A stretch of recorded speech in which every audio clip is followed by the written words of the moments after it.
welcome to Red Pill Politics. With Dan Wos and Lynne Roberts, today is April 27th, the year 2018. Well, howdy there, patriots and obedient vassals. Welcome to another big old dose of Red Pill Politics. The show that is not FDA approved. Can only mean one thing, probably won't kill you, and you just might learn something. I'm your opinionated, abrasive host, Dave Kopaz, and I want to welcome everyone to the show. As you know, I've been advertising this for a while. We got a big Second Amendment rally, our 5th annual Flag Day Second Amendment rally coming up. And I'm one of those people that believes we should be celebrating the Second Amendment every day. So as we build up to that event, I thought I'd get some great guests on and have one of our shows and really talk up the issues here that are most important. So I couldn't think of two better guests than Lynne Roberts, the president of the Massachusetts Second Amendment Sisters, and Dan Wos, who is the author of Good Gun, Bad Guy. So I want to welcome both of my guests to the show, and thank you very much for coming on. We're going to talk about real issues. We're going to talk about the Second Amendment, what it stands for, what it represents. We're also going to talk about those that think the Second Amendment is antiquated, and we're going to go through the importance of this, how they're chipping away incrementally at our rights. So we're going to cover a lot of territory today, but first I want to give each of my guests a little chance to say a little bit about themselves. Lynne, please take the floor and tell us what you've been doing. Hi, my name is Lynne Roberts, and I'm the state coordinator for Second Amendment Sisters of Massachusetts. And what I've been doing for the last 15, 18 years in volunteering, running this organization, is introducing new women to shooting, women who have not shot before and don't know anything really about the Second Amendment and what it really means. That is the main mission of Second Amendment Sisters, is really to educate women especially about what the Second Amendment really means. Because in my opinion and in our opinion, women are crucial to protecting the Second Amendment. Women are very crucial. Their voice needs to be heard. They need to understand it. Most of the times, a lot of them are mothers, and all of this stuff is happening around them, and they have no idea. They go to the voting booth, and they say, "Oh, vote for this anti-gun bill for the safety of the children." Well, the safety of the children is if you can defend the children. If you're disarmed, how can you defend yourself? Okay? It's not. People who are anti-gun, what are they? As Dan will start talking a little bit later about, you need to ask them the question, you're anti-gun, you mean you're anti-self-defense? You're anti-freedom? You're anti-liberty? You explain that to me. So what we're about is teaching women about this issue. That guns aren't scary just because they're guns. You know, oh my God, there's a gun in the house, and they're freaking. It's like, oh no. And I mean, in the past 18 years, I have to say this, I've met the most wonderful women that I've ever met in my life. And a lot of them, when they first come in to see us to learn how to shoot, they've never touched a gun before, but they're there, and some of them are actually, they're really nervous, they're shaking, and they're anxious. But I will tell you, by the time they leave, they got a big smile on their face, and they say, "Oh, so this is what it's all about." So now, ka-chink, another good voter at the voting booth. And that's where our focus and our mission is. As well as having a good time and learning and, all the camaraderie and social things that we do. Excellent. So, is that okay? It is. Thank you very much. Now, Dan, you weren't always a Second Amendment advocate, and didn't come from, you come from a different place. So tell us what got you here, and a little bit about what you're doing right now. Well, I came from a pro-gun family. My dad took me hunting and target shooting. but I wasn't really my thing. You know, I was into playing guitar. I played guitar since I was a little kid. It wasn't really my thing. I wasn't against guns, and I wasn't scared of guns, but it just wasn't really my thing. So, he took me target shooting, hunting, and he taught me how to use guns. So I had a base understanding of gun safety and how to use guns and how to properly store them and clean them and use them. But then, when I got into my 20s, I started hanging with the wrong crowd. Hanging with the anti-gunners, hanging with the, not necessarily bad people, but people without any understanding of how valid guns are in our society, how important they can be. So I started getting caught up in the, they say you are who you hang out with, and I was hanging out with those people. So I started to actually become somewhat anti-gun. And my saving grace was that my dad taught me before he died about guns. So I had that base understanding. And then there was a situation in my life where I could have potentially needed a gun to protect myself and my wife. It's at that moment that everything just clicked, and I realized that I was on the wrong team. I was on the wrong side of the conversation. I was looking at guns from a place of fear, and I was looking at gun owners from a place of anger, which is what they try to do. They'll try to make people angry at gun owners and hateful toward gun owners, and they'll also try to make people scared to death of guns. I started to find myself in that position, but when I realized that I could have used a gun to protect myself and my wife, that's when everything changed for me. That's when reality hit and human emotion went away, and it just helped me see that all that stuff that they teach you and they try to convince you of with the media and the anti-gun, the liberal side of the conversation, it's all a bunch of nonsense. It's all a bunch of marketing, a bunch of propaganda, but it really does work, and it fools people, and it convinces people to think a certain way and to ultimately live a certain way. So I was able to see through it, and once I started to see through it, I started to write. And I don't know, I was never a writer before, but it just happened. The book just happened, and it just unfolded in front of me. And I kept writing, and that's my basic story. So now I'm finding myself through the research that I do and the conversations that I have, I find myself in a position where I'm uncovering a lot of the strategies, the anti-gun tactics and the anti-gun strategies, and I'm trying to uncover a lot of that stuff and help people understand what they're thinking over there, why they're doing it, and why it is that they're so entrenched in their argument and so committed to their agenda, even when the statistics are on our side, the gun statistics. So it's a very complex conversation, and but it's very interesting once you dig deep. Wonderful. Now, that's a big jump from rock star to author. I was wondering how you made that transition, but I'm glad you did. And, you're doing the homework on this, which is something that a lot of us, we don't do. We fall really quick for those couple of minutes, little sound bites. And that's what is motivating the voters, are these little snippets and clips.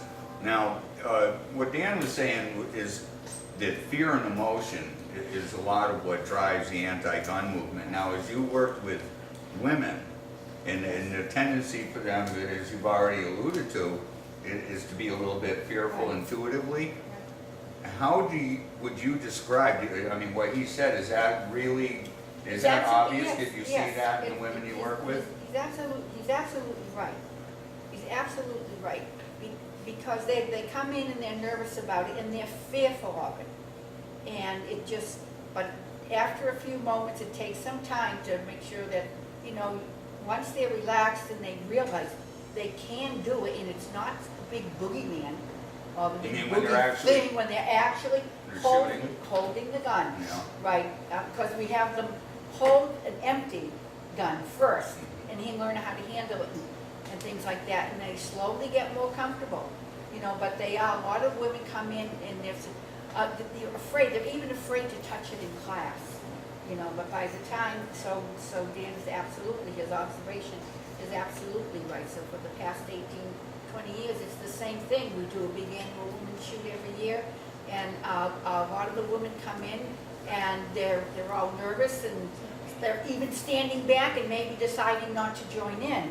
But after a while, they do, and by the end of the day, they got the big smiles on their face. Would you say But it's it the is true. dialogue, or is it the act of actually holding the gun and shooting, or is it a combination It is of both? the experience. They need to do the touching, the feeling, the squeezing, the shooting.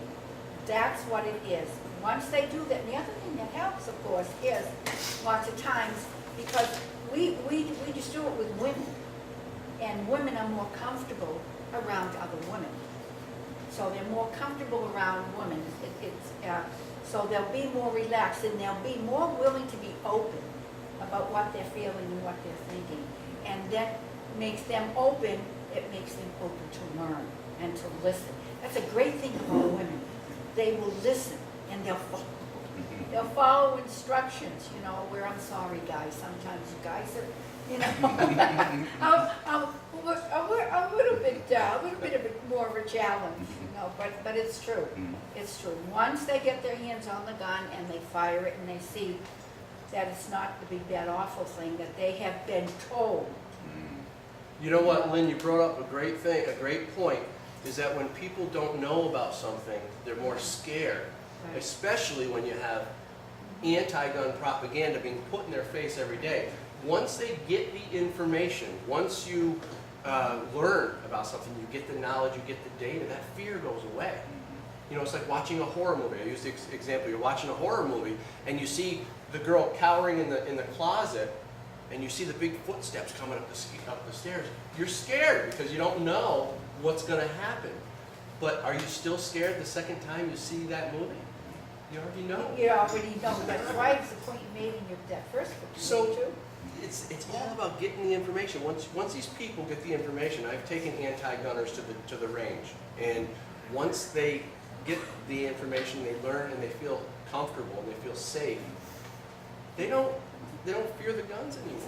They actually enjoy it. Yeah. Right. In my experience, when you've educated somebody and you've pulled them to your side, they've seen enough facts to actually come to that conclusion that they've been deceived and lied to. Yeah. I mean, not only is it enlightening to understand the truth about something, but it's my experience that you've solidified an activist when they've gotten to that point where they feel not only informed but deceived. They've been intentionally misled. Oh, right. And Right. I see nothing but fear as we watch what happened with the school shootings.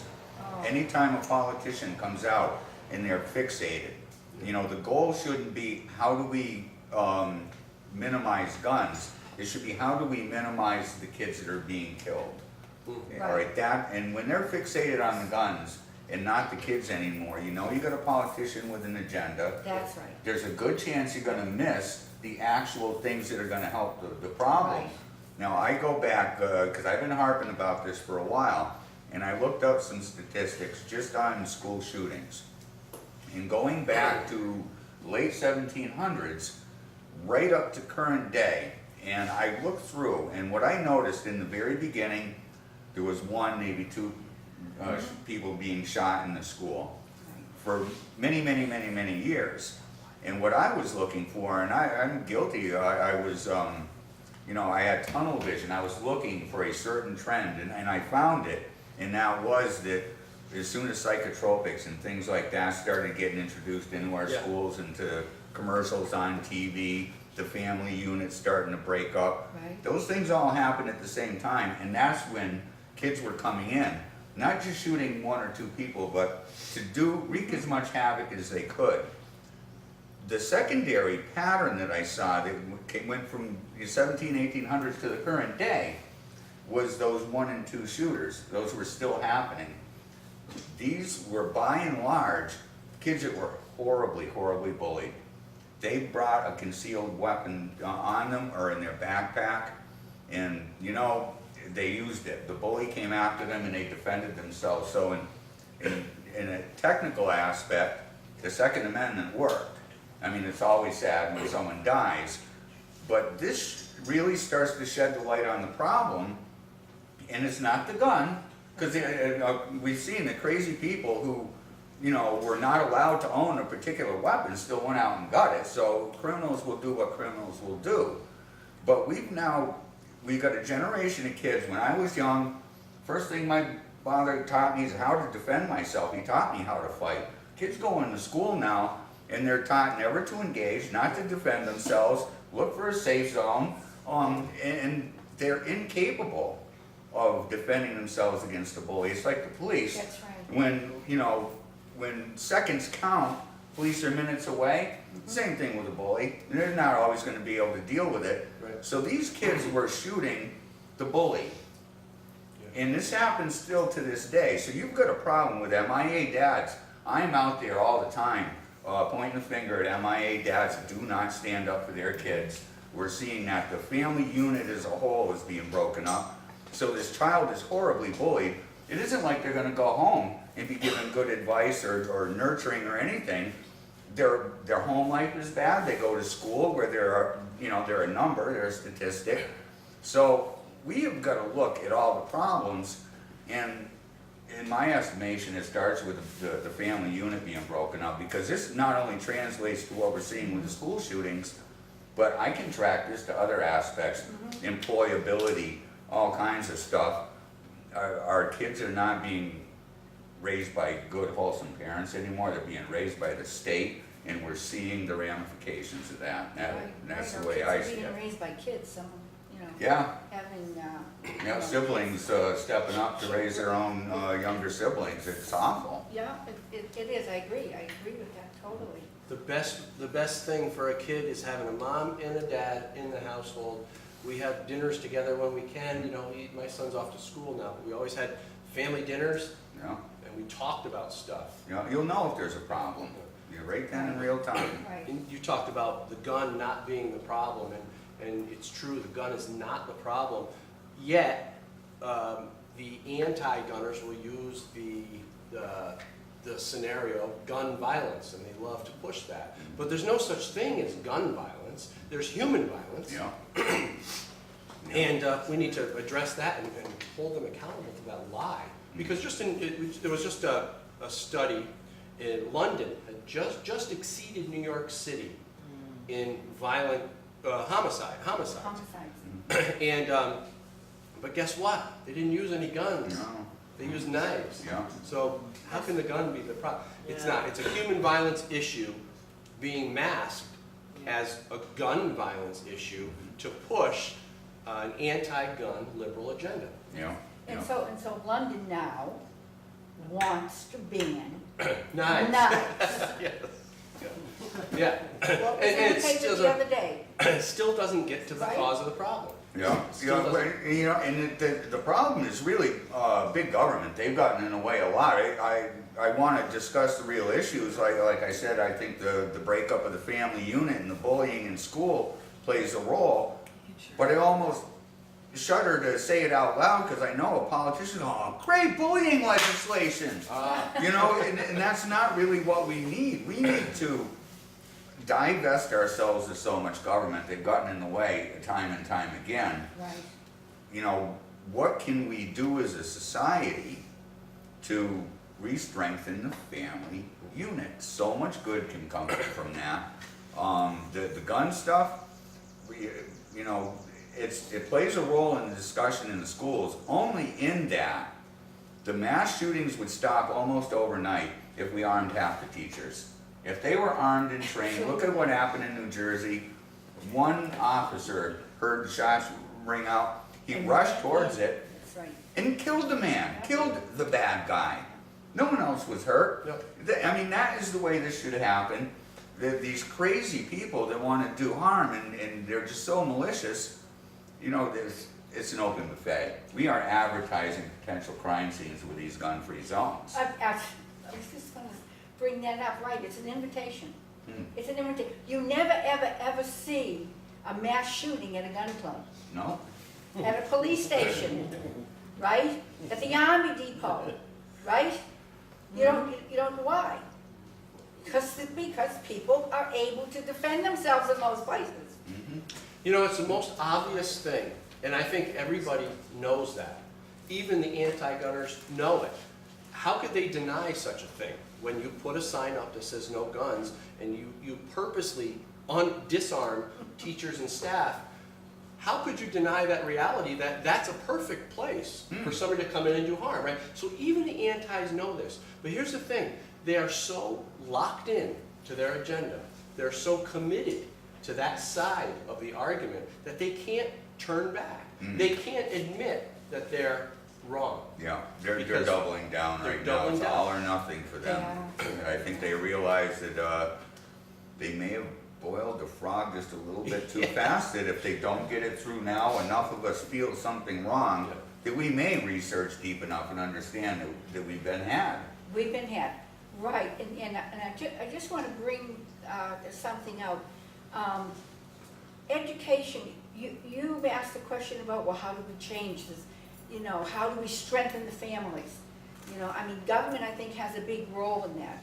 And because somebody once said, well, if you want to change the behavior of your citizens, of your taxpayers, then you do it with taxes, like you reward them for certain behavior, okay? So maybe there's some way that the government can kind of rethink what they're doing with the whole, you know, system of taxes and stuff, where they can do something with taxes that are more pro-family, so that there's some kind of a more a support and strength, or even acknowledgement, or even positive, you know, opinions about the importance of family. The other thing I wanted to get to is most of the women that come through our program are not educated on the Constitution. And when you talk to a lot of these anti-gunners of the mean groups or whatever is coming out now, and the safe places and all this, you ask them questions about the Constitution. What's that? Well, the Constitution doesn't mean anything. So the point I'm getting to is, and this is, I think, what I've decided to kind of focus on, is what can I do in the world today to help our freedom, to help protect and preserve our Constitution. Well, the thing that I can do and that I can do best so far is educate on the Second Amendment. When I get the women in there, we talk to them. Not a lot, but I drop the seeds. I plant the seeds about the Second Amendment. And I say, well, the Second Amendment isn't just about, you know, hunting and target shooting. It's a right you have to protect your family. It's a right you have to protect your neighborhood. It's a right you have to protect and defend your community. It's especially the right that you have to protect and defend your country against a tyrannical government. And Yeah. it's like it's like the deer in the headlights, Yeah. you know, because they've never heard it before. Yeah. See, you took a long time to explain that out. Well, what I do is I cut right to the chase. When Okay. people say, you know, do you need an AR-15 to go hunting deer? And I said, no. The Second Amendment is all about killing tyrants. And boom, right to the point. Because that's what it's about. It is. The Second Amendment is the only place in the Constitution where the word necessary is used. That's it's right. used in reference to That's the right. militia, That's which is right. not a bad word. No. Militias are what they are. Back in the day, if your house burned down, your militia brothers would get together. They take in your family, they feed you and your family, they rebuild your house. You were a team. You were an extended family. That's right. They were nothing to be feared, and they were to be praised. Right. We've right. got to get back to that type of mentality. As far as I'm concerned, it doesn't matter whether we're delinquent in our trainings or not. Most of us are right now. Well, you know, the militia also had arrest powers back then, way back then, before 1903 or 1908, when they stripped that power from the militia and they instituted the National Guard. Now, the National Guard doesn't have arrest powers, but the difference between the militia and the National Guard is the militia was led by the citizens. They had a citizen commander, and the militia answered to that citizen. That citizen commander worked with the governor, because it was the governor that would call up the militia, but they had arrest powers and could even go into a government hall and arrest a politician for doing enacting something that was unconstitutional. Can you imagine if we still had that today?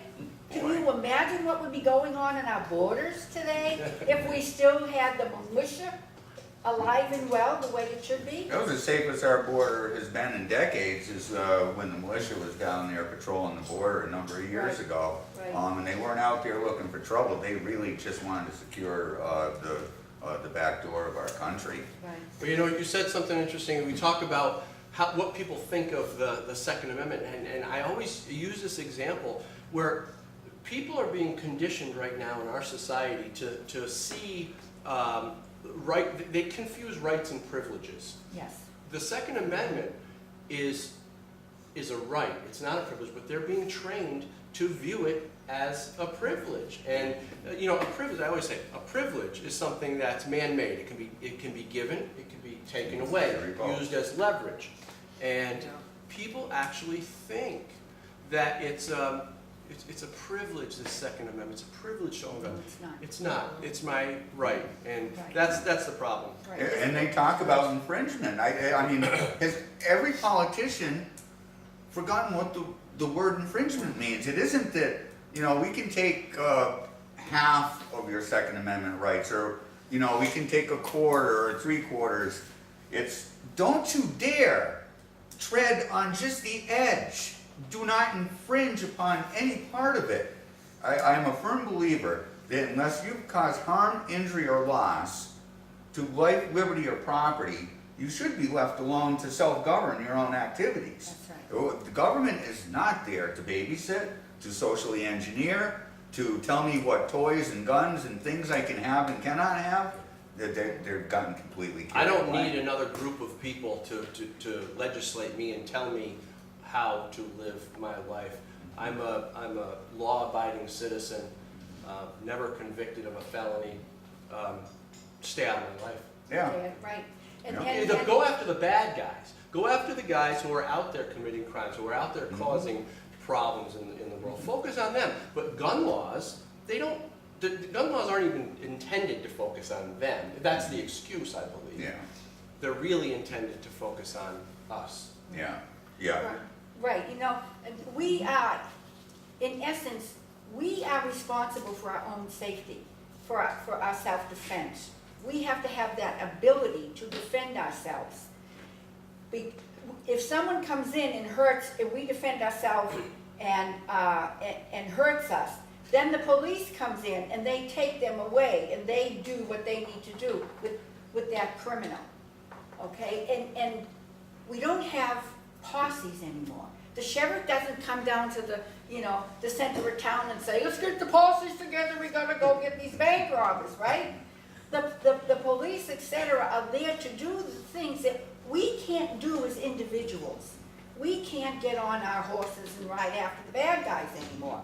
That's what the police are there to do. The police are not there to protect us. True. And they're not there to revenue They're not either. our bodyguards. They're not there to protect us. We need to be able to protect us. The Second Amendment is the protection of the inalienable, pre-existing right of self-defense. The Second Amendment is not giving a right. It's the existing right that is protected by the Second Amendment. Yeah, and you know, the Constitution, I was just talking about this the other day, it's like kicking out the legs of a table. You really can't just go and slash away and take out any of those protections without destabilizing the whole thing. The whole Right, Constitution has to be right. there. The Second Amendment is a last resort. I think the reason the First Amendment That's is what right. it is for us to use dialogue Right. and you know, just Yeah. our common sense should prevail. Right. As long as everything works right, if the press works right, Right? which we got a problem there, we could do another whole show on the prostitutes, let alone the Second Amendment. There's a lot of things that are wrong. if the press did work correctly, they'd be sniffing out the real problems with these school shootings. Right, instead of making the problem. Absolutely right. Our families wouldn't be so bad off. We'd become an entertainment-based society. That's why we're doing a show right now. Right. It doesn't do me no good to sit on the side of the bank and talk to my fishing buddies. You can't write a 3-page, well-written article and send it out there expecting anyone's going to read it these days. They want to click and watch something. They want everything immediately. So this is a big mountain that is taking decades and generations to get us into these entanglements. Right. And people have got to be in it for the long haul. We can't have activists that are out there, get crapped on, fall away, and just say, I can't do it. We have got to hang in there and expect it is going to take decades and generations to unravel these Unravel it things. and undo it, it's true. Now, what do you think we are currently facing right now is the worst regulatory threat to the Second Amendment in Massachusetts? And I'm going to ask you the same thing of New York. Well, in Massachusetts, we're facing an attorney general who thinks that she can make up the laws and that she can make legal guns, like Mara Haley did with the AR-15. She just reinterpreted the law and made the AR-15s illegal in this state on July 15, whatever it was, in 2016. I see that as a big problem when you have politicians in your state that have this disarmament ideology, and that's what it is. And that's what I see as the biggest threat, and why we're getting all of this push against guns, because it's a political ideology where they're out to disarm Americans. They're out to disarm so they can disarm us, so we cannot stop them from bringing in their centralized, huge, big government control and the whole one world, the whole one world. No, globalization. The globalization and... This is a growing pains to that, by the way. I tell people that all the time. Right. They wonder No, why I mean, everything is the way it is. Right, they look at me like I have 10 heads when I say it. But like you, and I'm sure now like you, I've been reading about it for years now. Say, what is all this globalization? And who are these international bankers that are controlling everything and supporting these groups? All I have to do is mention the name George Soros. I'm sure everybody here knows who he is, right? But it's nefarious and it's evil what he's trying to do, and he's done to other countries, that he's trying to do to our countries. And he's supporting these groups that all of a sudden spring up out of nowhere. Where'd they get the money from? How'd they get the money to bus all these people in? And who is this group? And across an entire nation, things like that don't happen organically. You know there's multi-millions of dollars being pumped into that. To answer your question, that is what I see. And then it's a zip focus right back to the Second Amendment and how important that amendment is in our Constitution. A very common strategy for them on a lot of things, not just gun grabbing, but anything. When they were redoing our health code here in the state, the forced vaccine bills, they float out a whole bunch of legislative balloons. They try to distract us and keep us, which one is going to get me? And if they can divide our attention, they already know what they're going to get behind, which ones are going to wither on the vine, and which ones they're going to get behind and try to push. So it's very difficult, and that's why we really rely on people like you, mass gun rights and places like that to dig into this, help us understand where the political momentum is, so that we know how to react, refine our message, and as part of what this is about, we have all got to come together and start singing the same song. We've got to come back at our opposition in an organized way, coherent, and I've always said this, I've got faith in the collective wisdom of the people out there when presented with accurate information. They'll make the right decision for the most part. Dan, what about New York? What kind of an environment is New Well, York? we have two very anti-gun senators and a very anti-gun governor. We have a thing called the New York SAFE Act. And anytime legislation is created, and you can bet that the name of the legislation is the exact opposite of it. Excuse me. So we have this New York SAFE Act which criminalizes people for having certain attachments on their Armalite style rifles, pistol grip or muzzle brake or whatever. You know the magazine capacity, things like that. So that's very frustrating for gun owners because we like our AR-15s, we like to go to the range, we like to have fun with them. And you just can't in the same way. And it's not like it does anything to solve the problem of human violence. It does nothing to fix the problem of anything. It just makes it more difficult for law-abiding gun owners. That's one thing. The other thing that's really probably the most troubling for people who travel a lot. I travel all over the country, and coming from New York accepts reciprocity from very few other states. So in exchange for that, those other states say, well, New York, we're not going to take your license either. So it makes it very difficult for New York concealed carriers to travel. And so constitutional carry ultimately would be the great thing, but state-to-state reciprocity would be a nice step. It would help people like me and you know, tens of thousands of... Massachusetts has no reciprocity. Yeah. Nada, nobody. Yeah. Yeah. Oh, no, really? Yeah. Yeah, they're among the worst in the country. Now, what do you think about constitutional carry? Do you think that we're going to see that anytime in the near future? Are there other states making momentum on that? I think there's some movement there. I really do. And I think we're going to see more movement there as long as we keep pushing and we stay active and we stay on board. More people understand what constitutional carry, you know, is and what it means. You know, and again, it's the education. We're disintegrating this whole notion that because you're a gun owner, you believe in your ability to defend yourself. You're somehow somebody who is to be suspicious. Great point. Let me jump in on that, because that's another thing.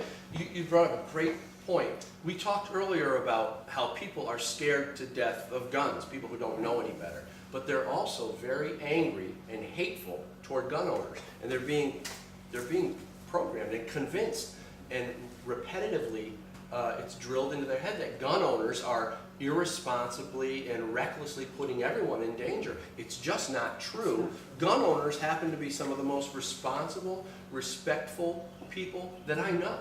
Right.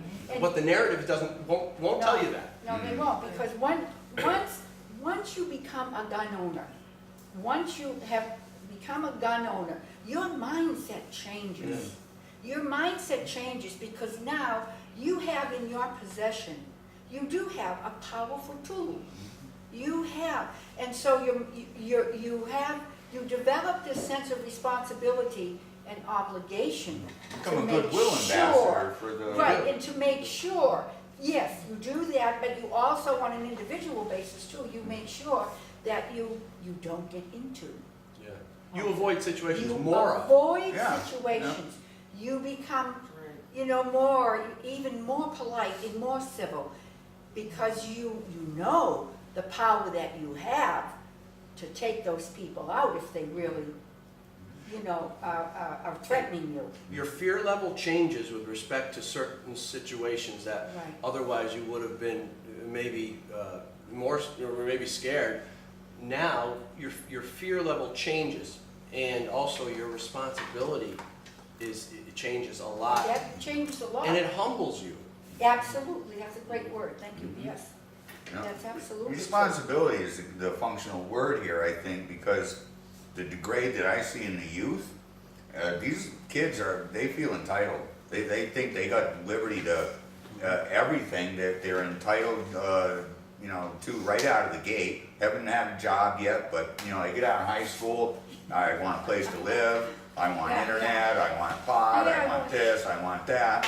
They want all these things. I want to start off as president, Yeah. a vice president, okay, Yeah. all right, CEO. But with liberty comes equal amounts of responsibility. Right. You know, liberty is like a double-edged sword. You can take liberty to the point that you now are infringing on the liberties of others. So personal responsibility, again, is lacking in that generation. I think they view themselves as being largely irresponsible and project that on everyone else in the world. And you know what else it does? When you take away their the responsibility of people, it also makes them dependent. Yeah. And when people are dependent, they're more likely to go along with whatever you put in front of them. You know, if they can't supply their own means to eat, and you give them food, they're going to accept what you give them. Just like in the way the media works with people, if they're dependent on somebody else, whether it's government or whatever, they're going to be they're not going to have any responsibility for themselves. Yeah, they'll take the easy road every Yeah. time. I want to thank everyone who's tuning in to the live stream there. We're getting down to the second half of the show. If you have any questions, post them up there. We got folks taking those questions, and we can ask them for you. We have got a long road to hoe. I'm not sure where to start other than the education part of this, trying to uninstall some of the fear that's associated. But, you know, every time the gun grabbers become active, it's almost always after one of these big shootings. Of course. So, you know, how do we prepare ourselves now for the next one? You know there's going to be a next one. We still got gun-free zones, so we still have targets for these crazy people. They are going to do it again. How do we prepare ourselves right now? We know it's coming. What is the first step, and what's the message that we got to start?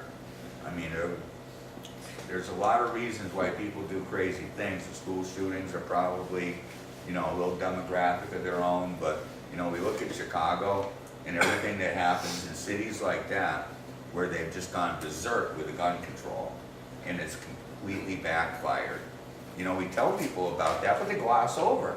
Why does that not matter? Why does Chicago not matter when we're having this debate, you know, when we're talking to our Because opponents? it's not politically expedient, that's why Chicago doesn't matter.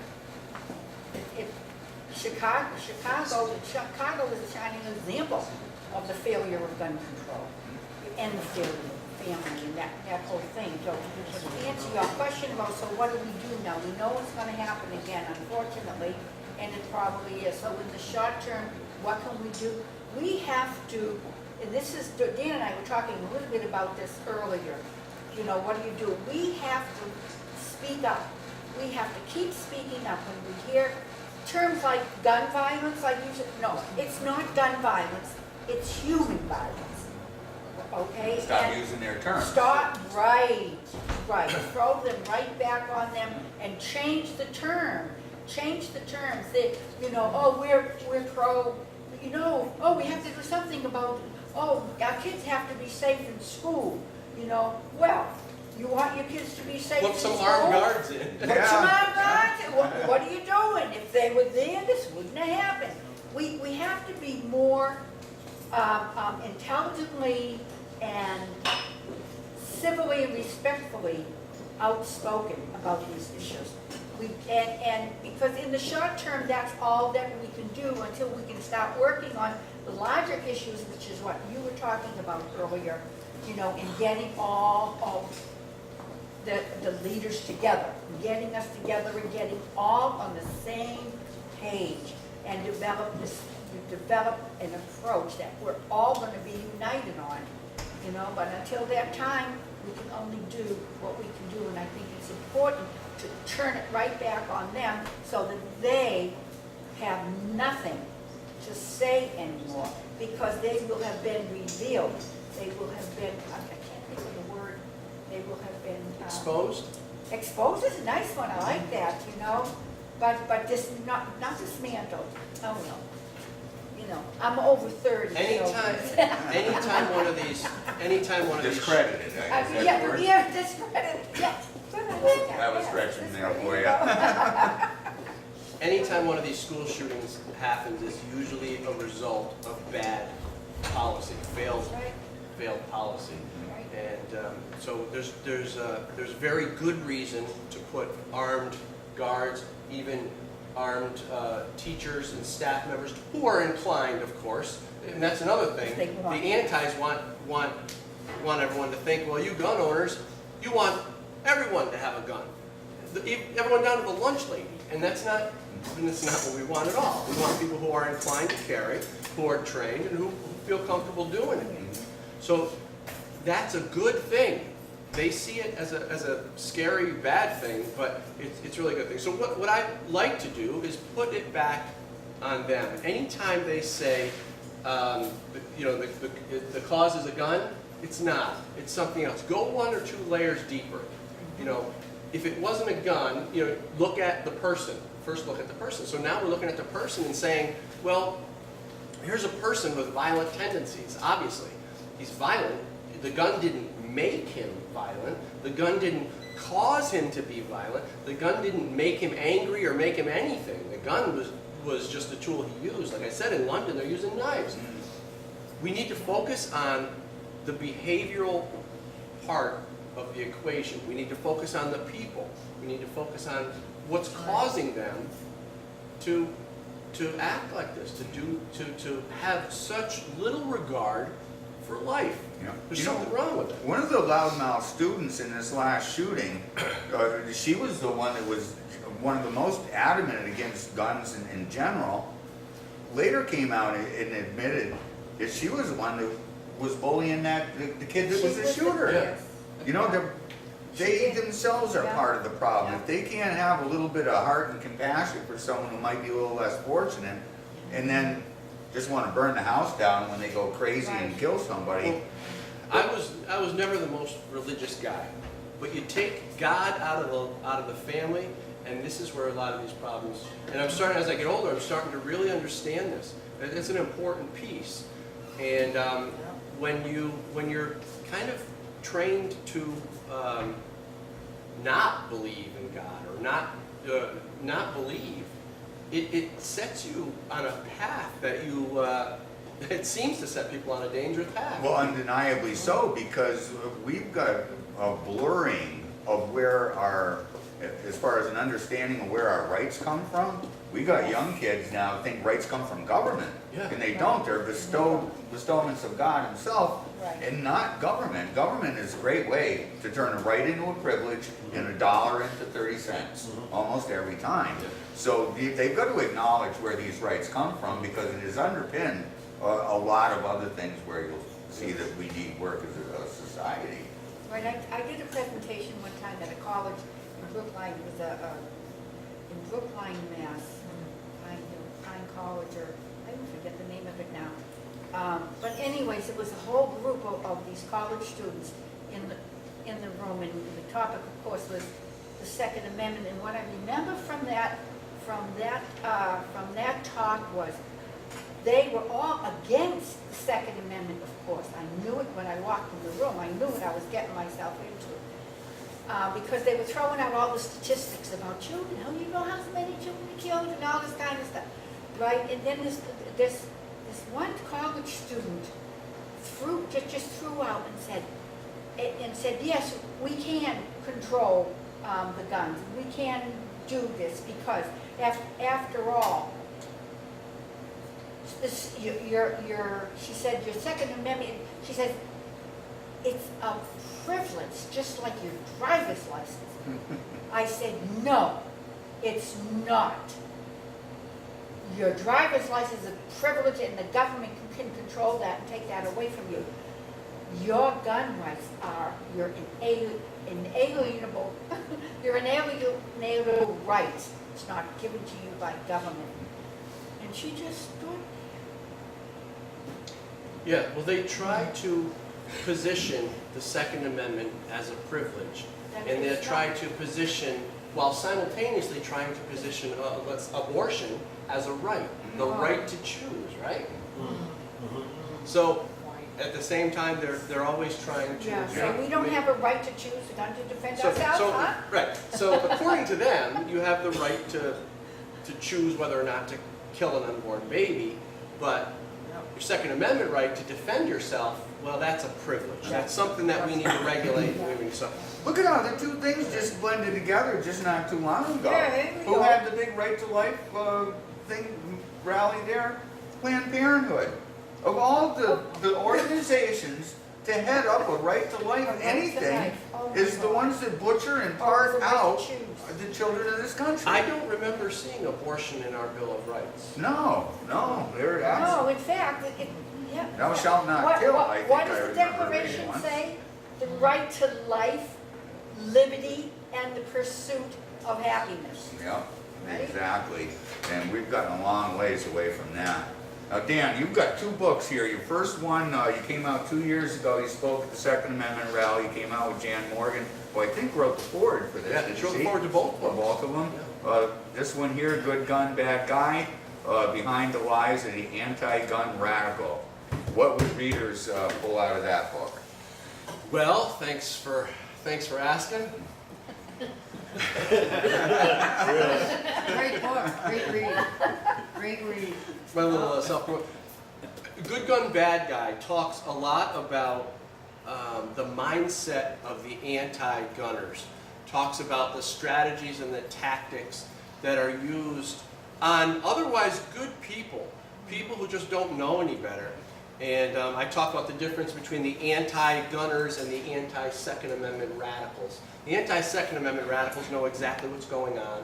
They're pulling the strings and they're trying to recruit as many anti-gunners as possible. That's their army.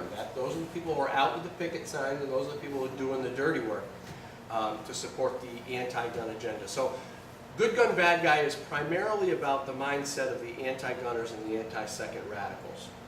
So now, thanks for asking, Dave. Good Gun, Bad Guy 2 is more about the media and how the media influences the whole game. And I think people are going to be pretty interested when they start reading, just to learn some of the strategies that are used on you every day when you're watching TV that you don't realize, but somehow it's uncomfortable when you hear this stuff and you just can't quite put your finger on it because you can't quite establish what they're trying to, you know it's not right. You know they're trying to trick you somehow, something about the question, something about the narrative, something about the landscape of the conversation is wrong. It doesn't feel right, it doesn't feel honest. I uncover a lot of it in these books, and I think the people who have read it have really said good things about it. So, We were talking earlier, can I say Yeah, something? absolutely. We were talking earlier about the new book and what's in it, and you mentioned something about the premise.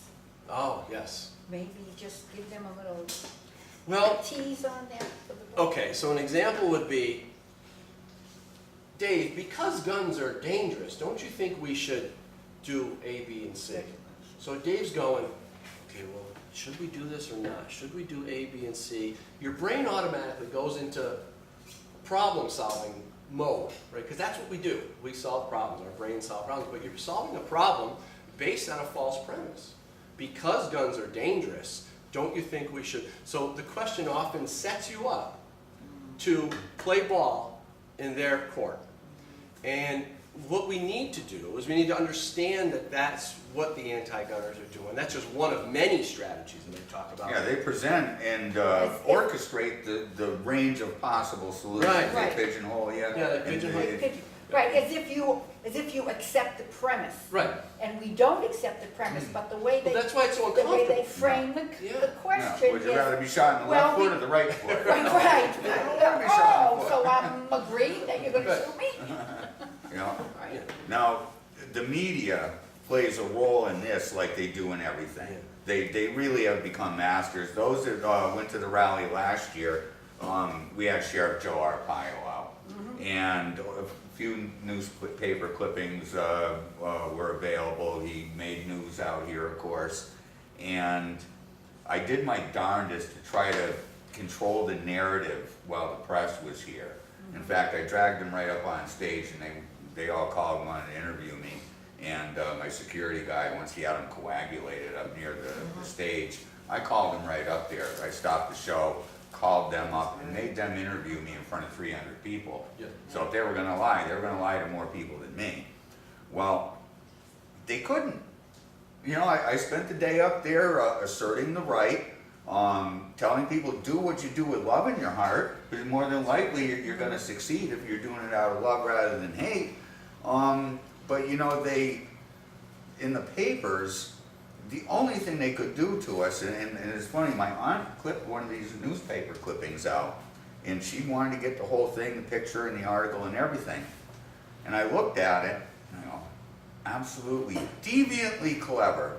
They went and took a picture of an old gentleman with gray hair. For someone who may not know what Sheriff Joe looks like, may just assume that was Sheriff Joe, sitting at a bar with about a dozen beer bottles in front of him, and it was right sandwiched next to the article. The picture was for a completely different article. They had, you know, arranged the paper and put it up against the written article to make it look like our Second Amendment rally with Sheriff Joe included, you know, a night out at the bar, and, you know?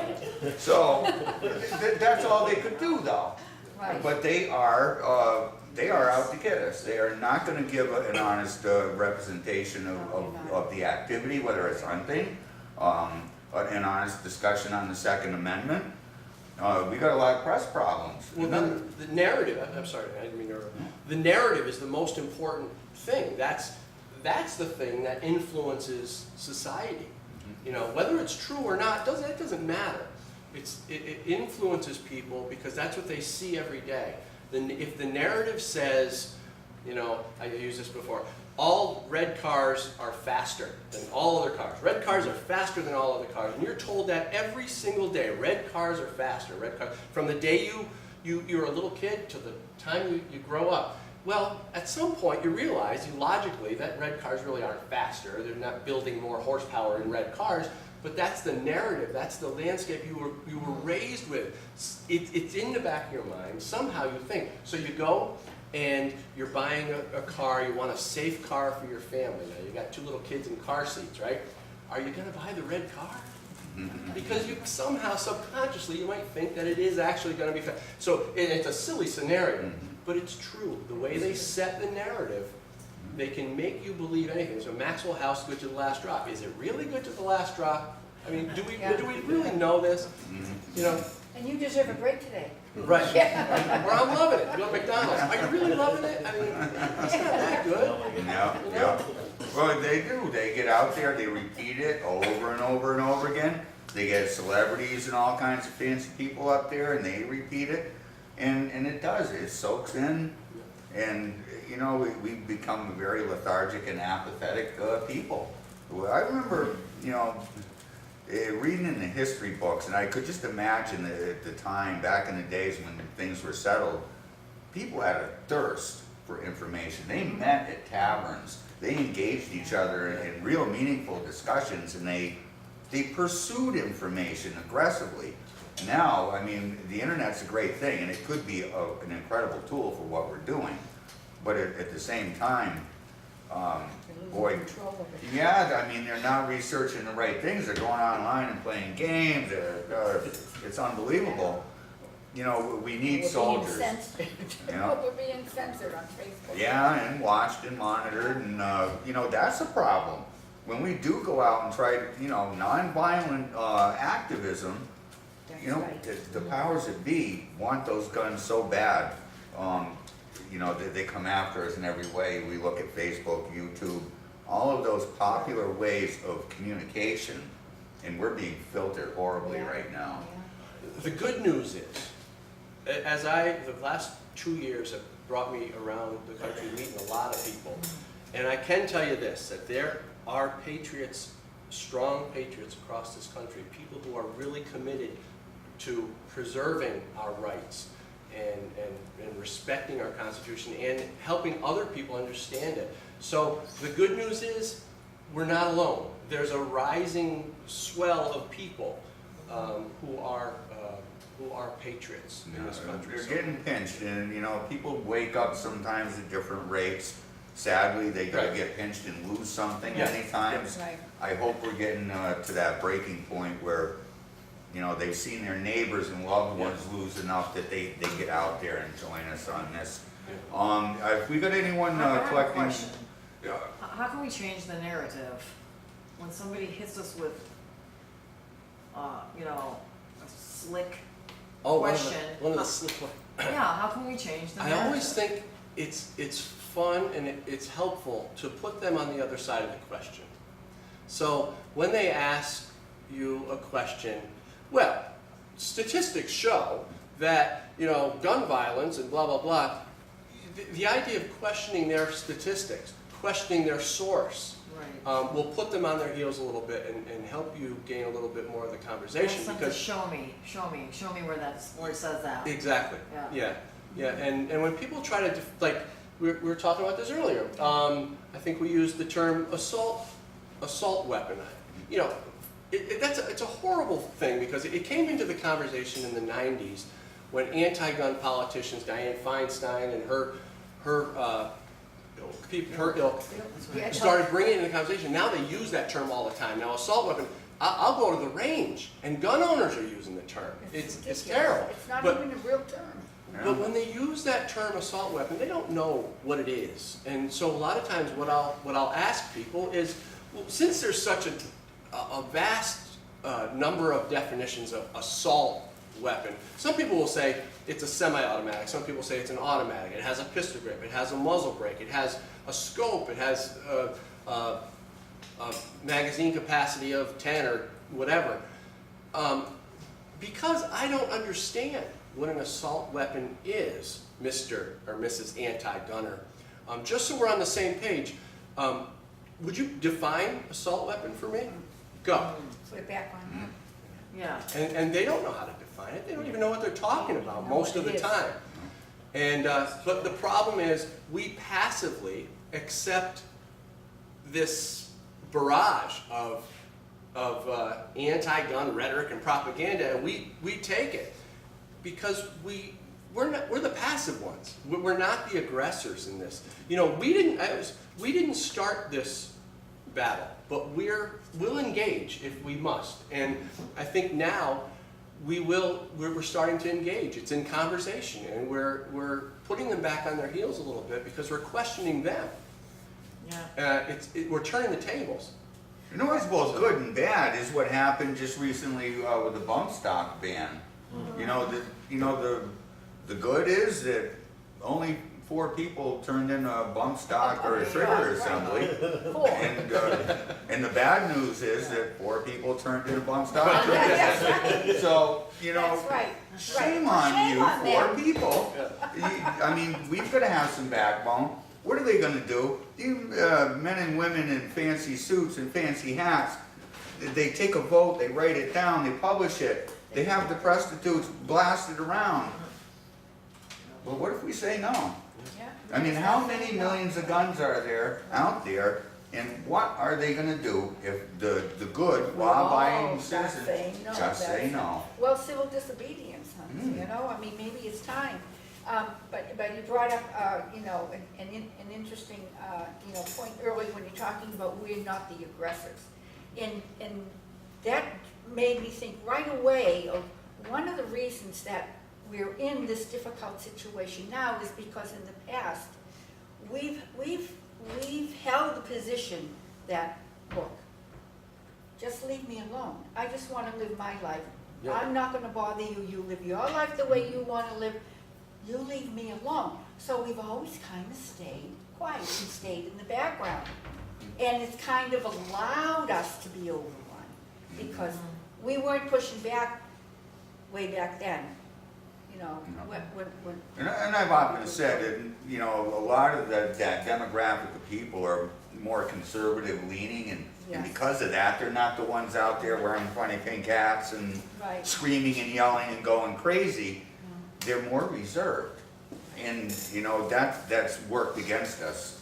It really has. There's a time that we gotta use our voice, whether it shakes or not. Right. You've gotta get out there and begin asserting, because Right, it's too late. and do you have a question?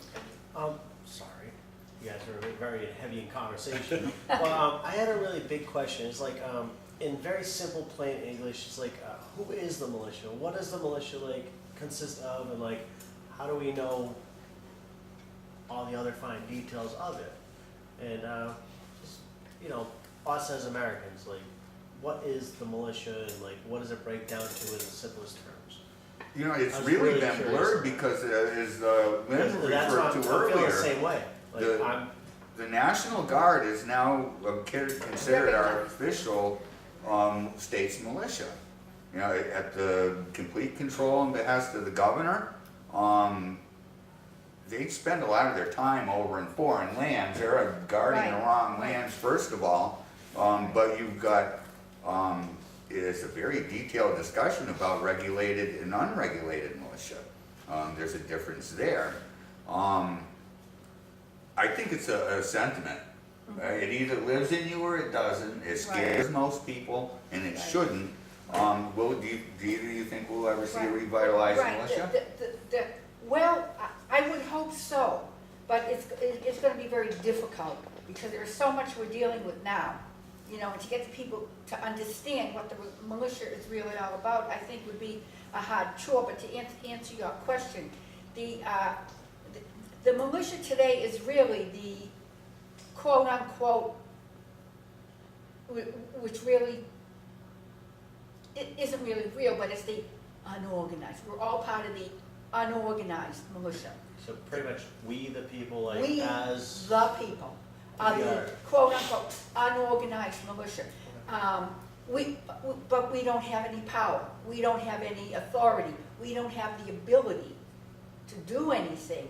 We don't get a legal recognition or support, which is why the militia was never put on the border. That would have handled that immigration problem like that, right? But I will tell you that there, if you go online and search for some books by a fellow by the name of Edwin Vieira Jr. He's an attorney, and he is a scholar on the militia. He was a Harvard professor and all this, so a good kind of stuff. He has written a couple of really good books, and one of them is entitled Constitutional Homeland Security.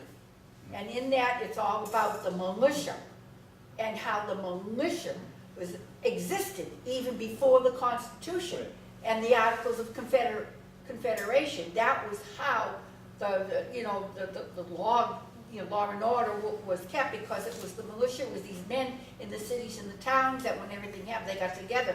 And every state had their own militia. It's the militia of the several states. It's the Virginia state militia, the Massachusetts state militia, the Louisiana. So he wrote this book called Constitutional Homeland Security. His name was Edwin Vieira Jr.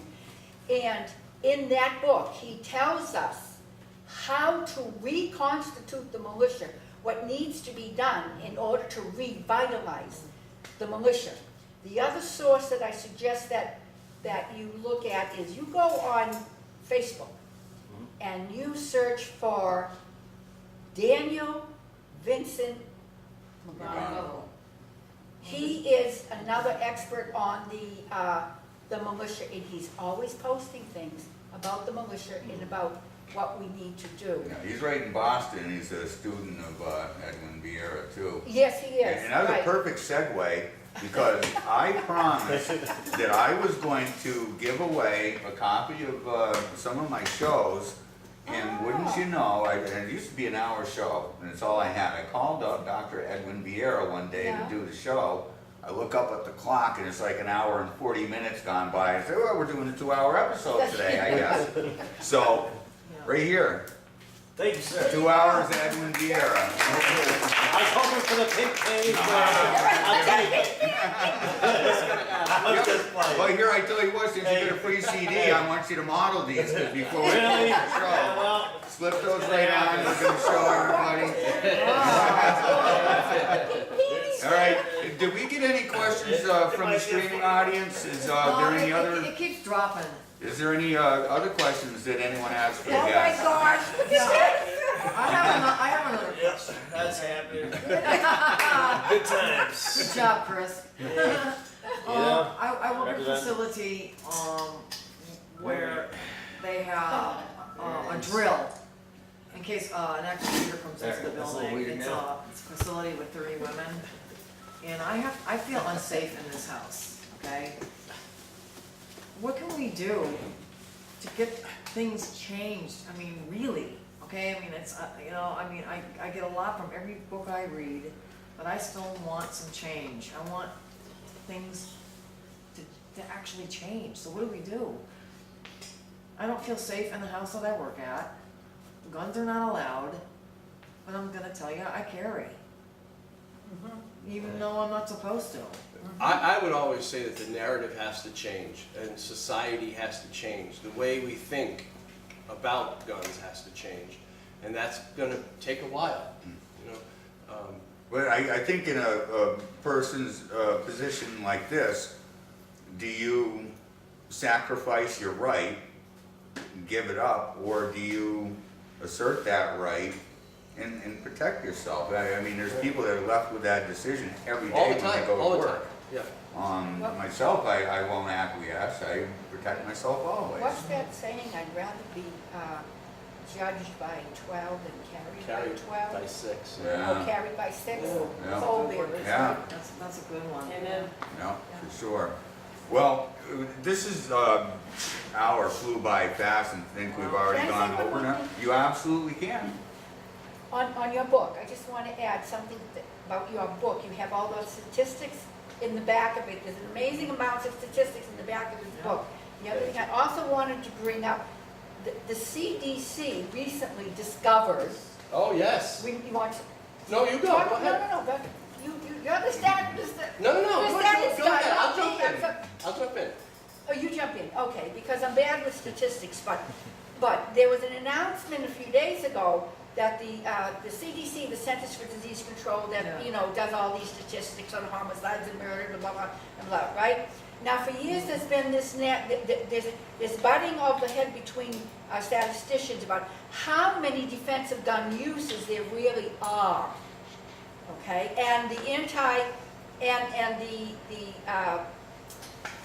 the human violence people, not anti-gunners, human violence people, have been saying because the gun community has been saying, look, there have been, 2 million to 2.5 million proper, legal, defensive gun uses in this country, and where the number of murders and homicides and stuff is down to like equal to what the automobile does, 60,000 or 65,000. Like, how can how does that compute together? But for years and years and years and years, they say, oh no, your numbers are wrong. That Gates guy, he did the wrong thing, and even John Lott with his More Guns, Less Crime book. Oh, they came and they attacked him so bad, and they don't believe his numbers. Well, the CDC, which is what the human violence people use their numbers, right? They are all pulling up the FBI numbers and the CDC numbers, right? The CDC discovered recently some data and some analysis and statistics that they had used years ago that support our claim of the 2 million defensive gun uses.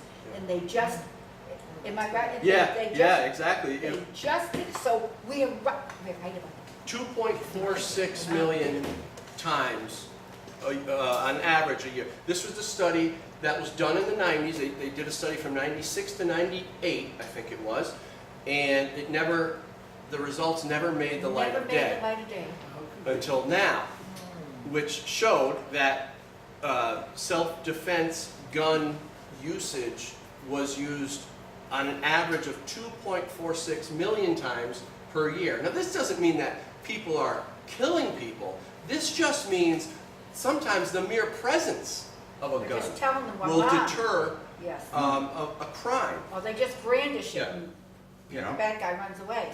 So that's a fantastic thing. That's a statistic that everyone should be talking about. Yeah, But, just very. Well, and you talked about the CDC being their go-to. Right. Stanford University did a study that showed killers choose gun-free zones 70% of the time.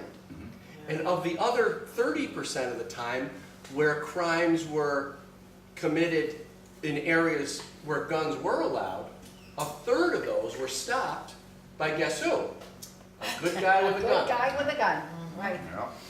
Yeah. And that's a trend I like to see continue. There's a lot of problems out there in the world, and you know, anytime you can defend and save another's life, it's noteworthy. And you know, bad people do bad things. You can't regulate for evil. We've got to change the narrative. Take the not fall for the words that they use. They're constantly getting us to debate things using their own terms that have been redefined. We've got to stop doing that. Our groups and organizations, we have got to come together with a cohesive, Yes. single message somehow. We are, these leaders in these groups have got to put their pride aside. You know, it's not about who's in charge and gets the most kudos. It's about getting the work done. As LaVoy Finicum's tagline is, you know, let's get to work, and it matters how you stand. So we've got a lot of work ahead of us, but we've been sitting on our hands long enough. We should all be well rested. You know, we haven't done much to protect our Second Amendment right, but it's now or never. It's on its way out. We are looking right now at that generation that is in school.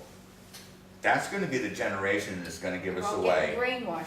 If we don't, and that's been my thing, how do you reach out to the youth? And I haven't cracked that nut yet, but boy, I'm going to keep trying. Dave, you're doing a great job, though. You're speaking out. I watch you on your videos and stuff, and you're doing a fantastic job. Well, I Yes. appreciate that. I hope some of the young folks out there are paying attention. I've got a couple of cubs of my own, and boy, I'm fearful of the world they're about to inherit. Well, we gotta get these kids to the range. I mean, what happened to the youth programs and Yeah. the rifle programs in the school, right?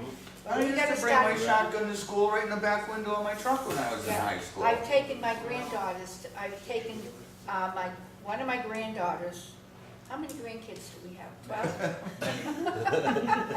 Yeah, so I've taken the oldest one to the range. I've taken the other two to the range, not the guns yet because they're really small and little, but we did the archery.